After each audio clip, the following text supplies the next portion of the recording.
Chairman لیاقت آباد town فراز حسیب کی زیر نگرانی محکمہ اینٹی انکروچمنٹ نے لیاقت آباد ٹاؤن میں تجاوزات کے خلاف گرینڈ آپریشن کیا کا آغاز لیاقت آباد نمبر 10 سے شروع کیا۔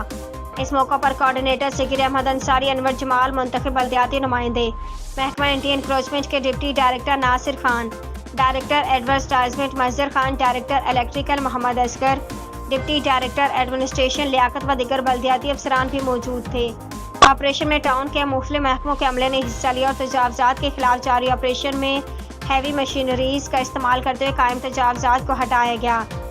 اس موقع پر چیئرمین لیاقت آباد ٹاؤن فراز حسیب نے کہا کہ لیاقت آباد ٹاؤن میں تجاوزات کے خاتمہ کے لیے سپریم کورٹ کے احکامات پر سختی سے عمل کیا جا رہا ہے اور مارکیٹ و عوامی مقامات کے اطراف قائم تجاوزات، ٹھیلے پتہاروں کو ہٹایا جا رہا ہے۔ انہوں نے مزید کہا کہ تجاوزات شہر کی خوبصورتی پر بدنما داغ ہوتے ہیں۔ ہم لیاقت آباد ٹاؤن میں عوام کی پریشانی کا سبب بننے والے تجاوزات کو کسی صورت پنپنے نہیں دیں گے اور تجاوزات کا مکمل خاتمہ کریں گے۔